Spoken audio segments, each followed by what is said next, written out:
আর মাত্র 3 দিন পর 9 অক্টোবর হংকংয়ের বিপক্ষে এশিয়া কাপ বাছাইয়ের পর্ব খেলতে আজকে ঢাকায় এসেছে হামজা চৌধুরী।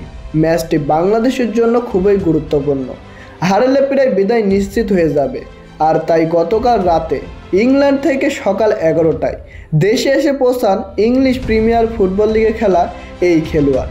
হামজাকে অভ্যর্থনা জানাতে বিমানবন্দরে এসেছিলেন ফেডারেশনের নির্বাচিত সভাপতি কামরুল হাসান ফিজিলটন। বিমানবন্দরে আনুষ্ঠানিকতা শেষে দ্রুততম টিম হোটেলে ফেরত যান তিনি। কয়েক ঘন্টা বিশ্রাম নিয়ে আজ বিকেলে অনুশীলনে মাঠে নামার কথা রয়েছে তার আগে সাংবাদিকের সামনে মুখোমুখি হয়ে হংকংকে হারানোর হুঙ্কার ছোড়েন বাংলাদেশি এই তারকা ফুটবলার। তিনি বলেন, ইনশাল্লাহ আমরা সাকসেসফুল হব। 9 তারিখে আমরা হংকংয়ের সাথে খেলতে নামবো ইনশাল্লাহ। সবাই আমাদের সাপোর্ট দিবেন। আপনারা জানেন ম্যাচটি আমাদের জন্য কত গুরুত্বপূর্ণ। আমরা আমাদের সর্বোচ্চ দিয়ে জয়লাভ করব।